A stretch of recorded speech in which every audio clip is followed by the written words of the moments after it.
Je suis honoré d'être convié pour cette présentation. Vous avez vu le titre, mais j'ai mis deux petits sous-titres qui sont derrière ma présentation. Pourquoi un système, pourquoi une culture pousse des chercheurs, et je tiens bien à ce que ce soit dit honnête, à dériver. Et nous parlerons un petit peu d'intégrité scientifique.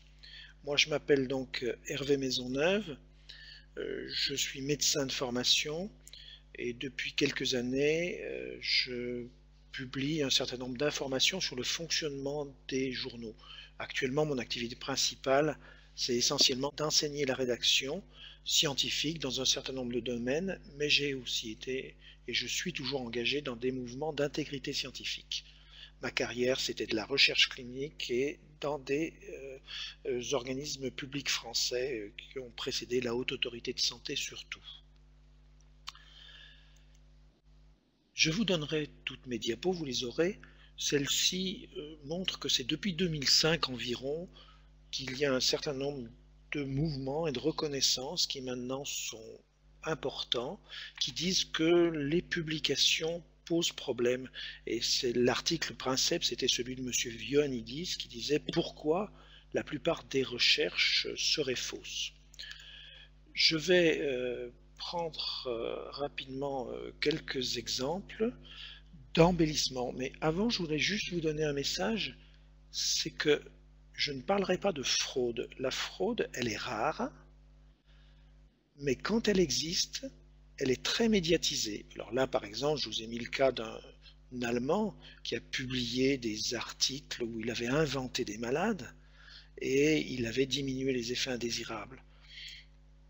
La fraude rare, mais très médiatisée, c'est petit. Mais en médecine, elle a une particularité, la fraude, c'est que c'est le seul domaine où on arrive à montrer qu'il peut y avoir un lien avec des effets délétères. Par exemple, dans le cas de M. Bolt, on a estimé en Angleterre qu'il aurait causé 200 à 300 morts par an. Donc c'est la particularité de la fraude, mais nous ne l'évoquerons pas. Nous allons évoquer des petits arrangements et je vous propose de réfléchir et de voir ce que vous allez répondre à ces deux diapositives. Imaginez, vous êtes un jeune professeur, vous venez d'être nommé en France, vous revenez d'un doctorat aux États-Unis et vous avez des expériences qui sont très importantes et qui marchent très bien dans votre nouvelle université française. Vous écrivez votre manuscrit et votre directeur de département vous fait dire que cet article va vous faire inviter les co-auteurs. Votre article, s'il est publié, donnera des financements pour le département. Et tout en vous expliquant ça, il commence à vous dire que vous pourriez ajouter comme co-auteur votre superviseur américain qui est suffisamment connu et on pourrait le mettre comme auteur en plus. C'est-à-dire que ça va peut-être améliorer la publication. Votre directeur de département indique aussi qu'il s'attend à être co-auteur. Il n'a pas été impliqué dans ce travail, donc il ne répond pas aux critères d'être auteur. Je vous pose deux questions et réfléchissez. Vous êtes jeune, seul, dans votre bureau. Il faut vous rendre compte que quelle que soit votre réponse, vous êtes dans une situation difficile. Vous ajoutez les auteurs et vous savez qu'ils n'ont pas lieu d'être auteurs, donc cette décision vous déplaît et ça ne va pas, et vous dites non à votre directeur de département, vous vous mettez dans une situation de porte-à-faux, et il a été montré que ces situations de porte-à-faux pouvaient même nuire à votre carrière et à votre relation dans l'équipe. Donc il faut voir que le chercheur honnête est mis dans des situations assez fréquemment où, quelle que soit sa décision, elle ne sera pas optimale. Je vais voir 3 points avec vous. Quelle est la qualité des articles? Comment expliquer cette situation? Et que suggérer pour améliorer cette situation? La première question, quelle est la qualité des articles? Et je vais vous demander de réfléchir. Vous aurez la donnée après, vous avez un X% et quelle est la valeur de X que vous donnez? Là, c'est un travail qui a compilé plusieurs études et on a étudié des références, c'est-à-dire les citations à la fin des articles. Vous savez, peut-être ça vous arrive de les chercher et télécharger la citation numéro 12 parce qu'elle vous intéresse, vous la lisez. Dans combien de cas ces citations que vous sortez contiennent des erreurs? Ou voire ne disent pas ce que vous attendez à voir. Imaginez le chiffre que vous mettez. Voilà ce que dit cette étude. 25% des références dans des revues prestigieuses et sur des grands nombres contiennent des erreurs, et dont la moitié sont des erreurs graves. Par grave, on entend que la référence peut-être ne dit pas ce qu'on lui faisait dire. Donc ça, c'est déjà une donnée sur les grands nombres qui a été reproduite plusieurs fois. Beaucoup d'études ont été faites sur la qualité des statistiques dans les revues. Cet article est très important, publié dans le JAMA, et il a étudié les valeurs de P. Vous savez, en dessous de 0,05, c'est le Graal, on est significatif. Au-dessus de 0,05, on n'est pas statistiquement significatif, et c'est considéré comme pas bon. Vous prenez Medline, et vous montrez deux choses. D'abord qu'au cours du temps, de plus en plus d'articles ont des statistiques, et bien sûr, il y en a plus dans les articles originaux, il n'y a pas de statistiques dans les éditoriaux. Et si vous analysez, tenez-vous bien, 8 millions de résumés, là je ne parle que de résumés, 8 millions de résumés dans PubMed, vous montrez que plus de 95% de ces résumés contiennent des statistiques statistiquement significatives inférieures à 0,05. Donc l'hypothèse, c'est de dire et de penser que les bases de données, et nous leur faisons confiance, contiennent en général plusieurs fois ce qui est positif et ne contiennent pas ce qui est négatif. Sont-elles réellement un aspect de la science? Regardez, et j'ai pris des disciplines différentes. Tout à l'heure, nous étions dans la médecine et sciences. Là, regardez, dans les sciences sociales uniquement. Des gens ont pris des valeurs de P sur 3 revues prestigieuses, les meilleures, 3 revues américaines, et ont regardé comment ces valeurs de P se répartissaient. Ici, vous avez la barre de 0,05, ce qui veut dire qu'à gauche de 0,05, tout marche, et à droite, votre expérience ne marche pas. Deux choses. Bien sûr, mais ça on le sait, il y a beaucoup plus de statistiques en dessous de 0,05 de valeur dans les bases ou dans les journaux, et même la différence c'est souvent 2 tiers, 1 tiers, et là je parle d'articles, tout à l'heure je parlais de résumés. Et quelque chose qui a surpris et qui surprend, c'est qu'ici à 0,05, vous voyez, vous avez une cassure. On s'attendrait plutôt à une répartition régulière, mais il y a une cassure. Certains vont même jusqu'à évoquer le fait qu'un chercheur qui aurait un 0,056, 0,058 devienne 0,045 sans bien en parler à grand monde. C'est une hypothèse, bien sûr. J'ai pris un certain nombre d'idées dans un certain nombre d'articles et on va voir quelques exemples. Des biais qui sont des biais de citation, des biais de convenance sociale. Ils sont nombreux, on pourrait apporter des preuves. On sait qu'un chercheur, souvent, il fait multiples analyses. Et ensuite, il choisit celle qu'il va mettre dans l'article. Donc, il ne va pas tout mettre, il va sélectionner à la fois des données et à la fois des résultats. Des chercheurs mesurent à de nombreux temps. On ne retient que la mesure ayant le résultat qui convient. On peut examiner la même hypothèse dans des sous-groupes. La population n'a pas le résultat qu'on s'attendait. Finalement, on arrive à trouver des sous-groupes d'hommes, de femmes, de couleurs, de races et compagnie. Et on va trouver que dans un sous-groupe, la statistique parle. Éliminer les données aberrantes, c'est quelque chose qui existe. Et le chercheur, il a toujours de bonnes raisons pour expliquer pourquoi il a enlevé ces données qui le gênaient. Une habitude qui est plus à la paillasse, disons, quand vous faites de la biochimie ou d'autres techniques, c'est qu'une petite manip, si elle marche, vous ne la répétez pas. Si elle ne marche pas, vous la faites plusieurs fois, jusqu'à 10 ou 12 fois, pensant qu'elle va peut-être marcher. Le changement d'effectif, vous avez 3 groupes de 12 souris, et finalement le test ne marche pas, et dans le tableau Excel, vous rajoutez 2 à 3 souris par groupe et vous refaites le test. Et là, vous voyez que le test statistique commence à marcher. Quel est l'impact? Personne ne le saura dans mon tableau Excel de rajouter 2 souris par groupe. Les critères composites, qui entre les méthodes et les résultats changent. Vous avez des méthodes qui disent on a un critère avec principal, avec 3 ou 5 critères ajoutés, puis dans le résultat, ils n'y sont plus. Je vais vous faire raisonner. et je vais vous demander de réfléchir. En 2004, toutes les grandes revues ont pris une décision. Nous ne publierons plus que des essais randomisés dont le protocole est disponible. Disponible auprès des reviewers, auprès des rédacteurs et potentiellement auprès des lecteurs. 2004. Une équipe d'Américains prend de 2007 à 2012 tous les essais randomisés de chirurgie, et je dis bien de chirurgie, publiés dans 20 revues.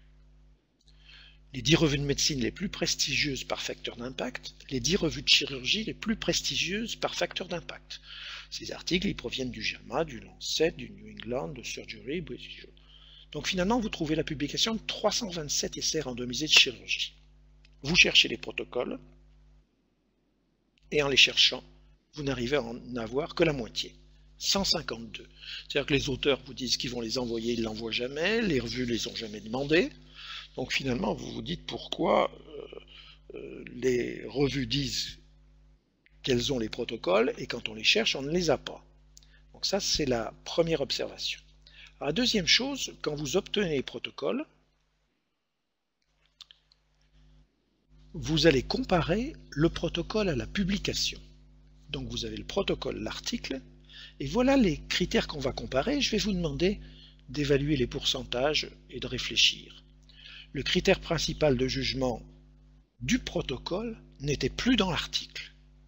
Comprenez que ce sont des fautes quand même très graves. Le critère principal de jugement de l'article n'était pas dans le protocole. On a inventé un critère. On a fait varier le critère principal pour favoriser un résultat significatif. On l'a un peu changé, il n'était pas le même. Le critère principal de l'article était un critère secondaire du protocole. Le critère principal de l'article n'a pas été mesuré au moment décrit dans le protocole. C'était des cas historiques d'un médicament qui s'appelle le Vioxx, qui tout avait été complètement... des publications dans le New England n'étaient pas au bon moment. Et le critère principal de jugement du protocole était un critère secondaire de l'article.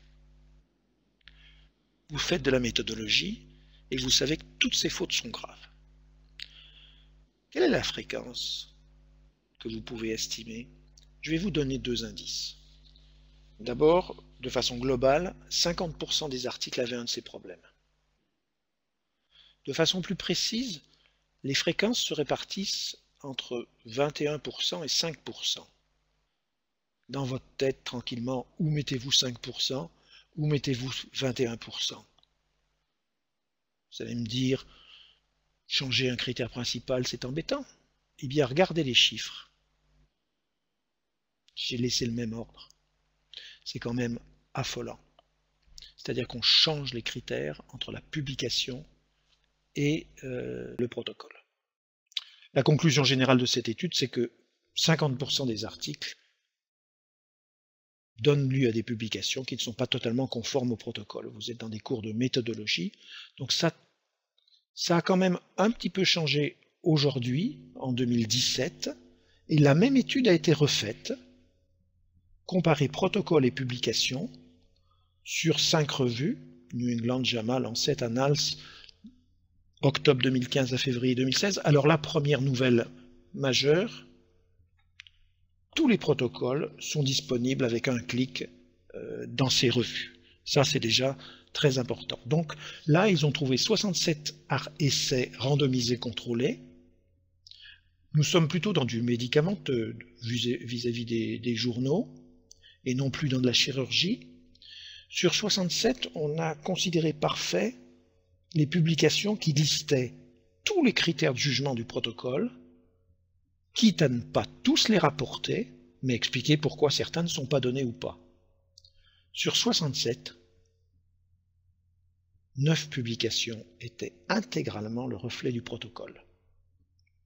58 ne reflétaient pas le protocole, et en moyenne dans ces 58, 6 critères de jugement, en général secondaires du protocole, avaient été oubliés, et 6 nouveaux critères de jugement avaient été ajoutés et étaient apparus, critères de jugement qui n'étaient pas dans le protocole.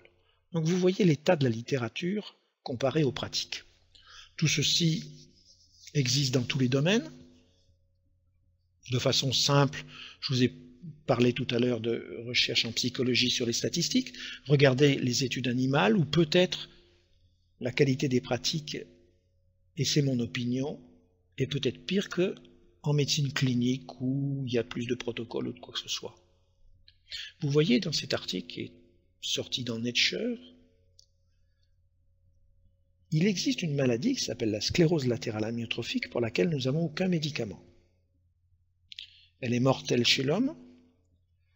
Les traits horizontaux, bleu-vert, représentent des articles qui, avec des médicaments dans la colonne de gauche, riluzole, créatinine, Celebrex, ont regardé la survie chez des souris qui avaient un modèle représentant cette sclérose latérale amyotrophique.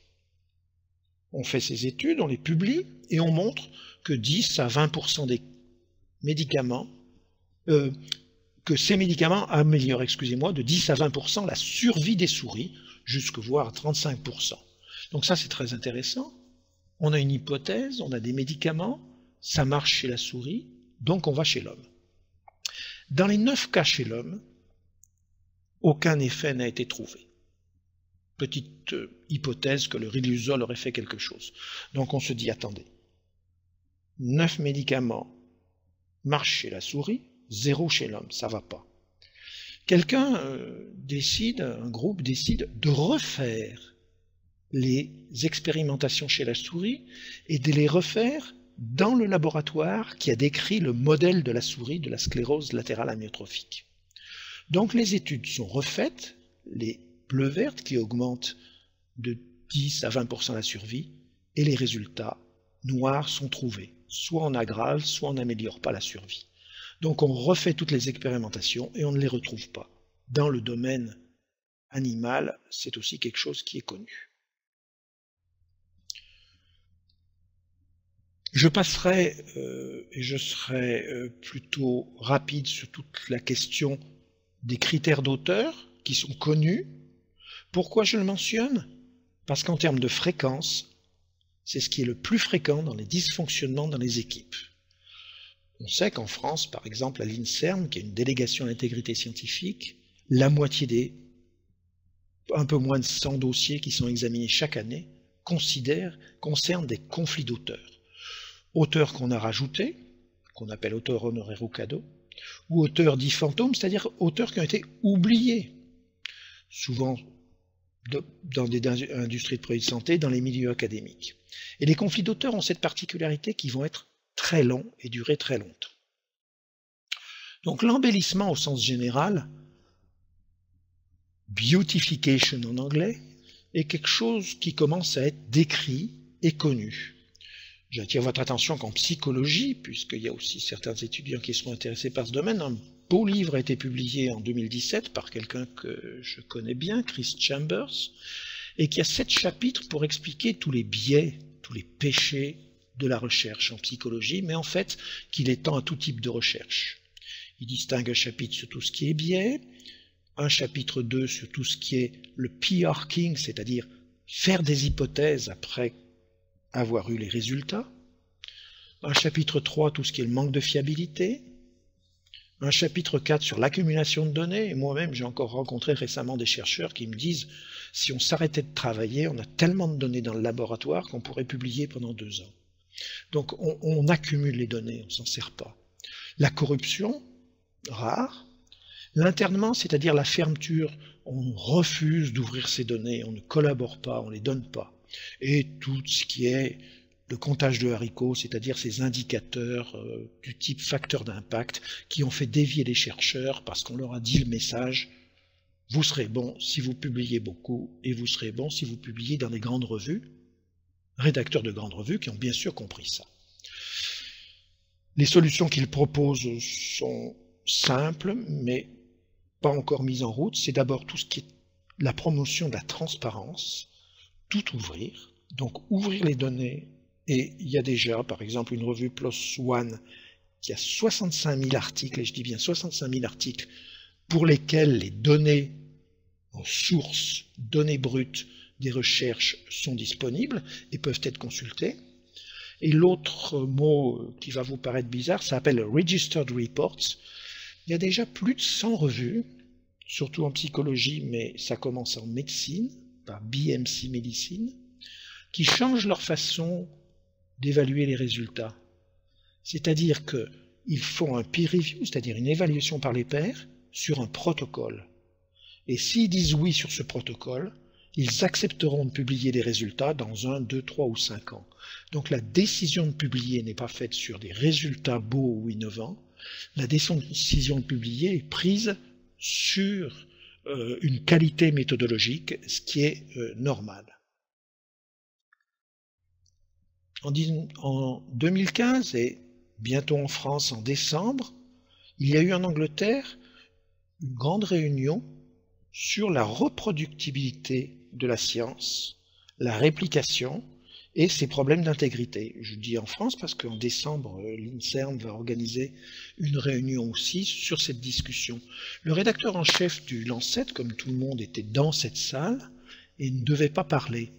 Il a publié un éditorial tout de suite après, et cet éditorial, je vous en ai extrait que 2 paragraphes. Rédacteur en chef du Lancet. La mise en accusation de la science est simple, une grande partie de la littérature, peut-être la moitié, peut-être tout simplement fausse, écrit dans le Lancet. Gangrénée par des études avec de petits échantillons, des effets minuscules, des analyses exploratoires invalides, des conflits d'intérêts évidents, une obsession de poursuivre les tendances à la mode, la science a pris un visage vers l'obscurantisme. Des méthodes nulles donnent des résultats. L'endémicité apparente du mauvais comportement en recherche est alarmante. Dans leur quête pour raconter une histoire convaincante, les scientifiques sculptent leurs données en fonction de leur vision préférée du monde. Ils écrivent des hypothèses. Vous voyez, les mots sont bien choisis, c'est bien écrit, mais c'est un petit peu embêtant. Les rédacteurs, alors, il n'y a pas que les chercheurs. Les rédacteurs de revues méritent leur part de critique. Nous aidons, nous encourageons les pires comportements. Notre acquiescement aux facteurs d'impact engendre une concurrence malsaine. Notre amour d'innovation pollue la littérature avec des contes de fées statistiques. Les revues ne sont pas les seuls mécréants. Les universités sont dans une lutte pour l'argent et le talent. Elles favorisent des évaluations réductrices, la publication dans des revues à facteurs d'impact. Y compris les plus hauts dirigeants font tout pour changer cette culture. Donc l'état que je vous décris, c'est que la qualité de la science publiée, qu'on commence à s'en rendre compte, ne représente peut-être pas la réalité du laboratoire ou la réalité du service. Le constat, on commence à le faire. Mais pourquoi il y a cette situation? Il y a un certain nombre d'hypothèses. Une des hypothèses, et les chiffres ne sont pas tout à fait exacts, mais ils sont ceux du rapport originel, c'est de dire que aux États-Unis, l'exemple est des États-Unis, en 30 ans, le nombre de postes de recherche académique a augmenté de 30%. En 30 ans, dans le même temps, le nombre de doctorants, de PhD formés a augmenté de 90%. Donc on forme plus de gens, mais on n'a pas des postes à leur offrir. Et selon les indicateurs, dans la même période, les publications ont augmenté de 350 jusqu'à 450% dans les hypothèses. Donc si vous voulez, là il y a une dérive. Elle est de partout. Quelqu'un a étudié en France, dans un département de biologie de l'évolution, le CV des candidats qui avaient un premier job. Premier job au CNRS, 2005, 12 publications sur le CV, 2013, 22 publications. Vous voyez qu'il y a eu une dérive sur le volume. Les revues ont toujours eu des missions de communiquer la science, de contrôler la qualité par le peer review, d'archiver la science, d'enregistrer la science. Ça, c'est pendant 300 ans. Les revues de sociétés savantes ont fait ça. Mais à partir des années 70-80, elles ont été prises en otage par les instituts qui financent, par les universités, prises en otage pour sortir des indicateurs qui ont permis les promotions et les allocations de ressources. Donc tout le monde a joué, que ce soit les chercheurs, que ce soit les rédacteurs de revues, que ce soit les financeurs, que ce soit les universités. On a dit volume de publication, c'est bon. Nous avons, avec Pierre Corvol du Collège de France, remis un rapport au secrétariat d'État sur l'intégrité l'an dernier. Et avec Pierre Corvol, dans la revue du praticien, nous avons fait une petite synthèse de l'intégrité scientifique. Ce tableau montre que tout n'est pas volontaire, tout n'est pas intentionnel, et que si à droite vous avez le rouge de la fraude, fabrication, falsification de données essentiellement, ça c'est très rare. À gauche, vous avez les méconnaissances méthodologiques. De plus en plus, un étudiant est pris dans un laboratoire et son objectif n'est pas le sujet de la thèse, son objectif c'est un nombre d'articles en tant de position d'auteur après tant d'années. Et il est moins suivi.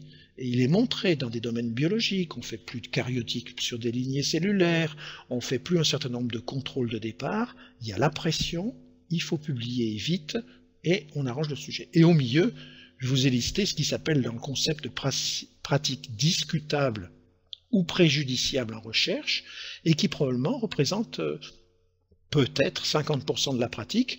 Je suivais aussi au congrès sur le gaspillage de la recherche, certains disent c'est 80-90% de la recherche qui est dans cette colonne du milieu. Torture, massage de données, changement de critères de jugement, mouvement de devoir, omission de données, référence et de manipulation d'images dont nous n'avons pas parlé, études trompeuses, non-publication de recherche financée, un certain nombre de choses. Donc si vous voulez, le problème est complexe parce que ce sont des gens honnêtes qui sont mis dans une situation et qui font, à la limite, je vais peut-être un peu loin, ce qu'on leur demande. On leur demande de publier du volume et dans des grandes revues. Donc on a vu le constat, il y a des hypothèses qui montrent que le système dérive complètement de tout le monde. Comment améliorer? Alors on a tous les outils qu'il faut. C'est-à-dire qu'on a des tonnes de guides. J'ai des maîtres de guides qui disent il faut bien faire. Mais si vous voulez, ça demande du temps. Il y a des générations comme la mienne, moi j'ai plus de 60 ans, qui disent il faut former les jeunes, mais moi je ne suis pas d'accord. Former les jeunes, oui, mais si vous voulez, c'est toute une communauté entière qui devrait prendre conscience de ça, parce que les gens de mon âge, moi, j'ai fait de mauvaises publications, moi j'ai plagié, moi j'ai des publications aujourd'hui dont je sais qu'elles ne sont pas reproductibles parce que mon patron et avec moi consentant, nous avions arrangé des choses. Donc si vous voulez, si on ne commence pas tous à reconnaître, ce sera difficile d'avancer. Depuis déjà une dizaine d'années, il y a des guides, et le plus connu avec beaucoup de recommandations, mais 4 groupes, c'est la Convention de Singapour, les recommandations de Singapour. Vous voyez, ces 4 titres vous évoquent exactement ce qu'il faudrait faire. Tout se décline, on sait ce qu'il faut faire, on sait comment faire la recherche, on sait tout. Le problème, c'est de le mettre en route. Et je terminerai par 2 points. Il commence à y avoir des mouvements qui sont celui de la science lente. Moins de recherche, plus de temps, mieux financé.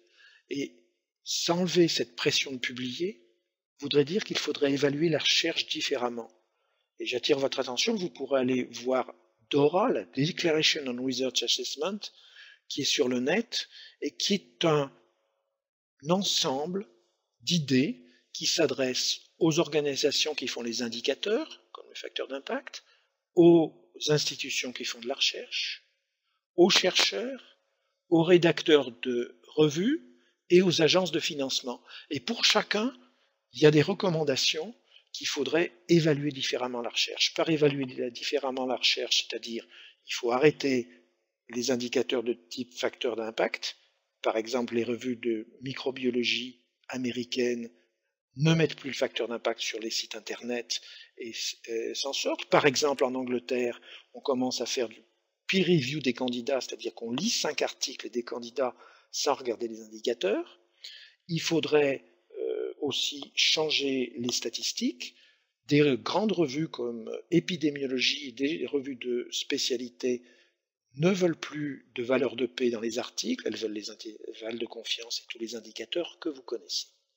Donc mon message c'est, tout le monde est responsable, on commence à en prendre conscience, et les chercheurs honnêtes ont été mis dans des situations pour être poussés à dériver. Je vous remercie et je suis à votre disposition.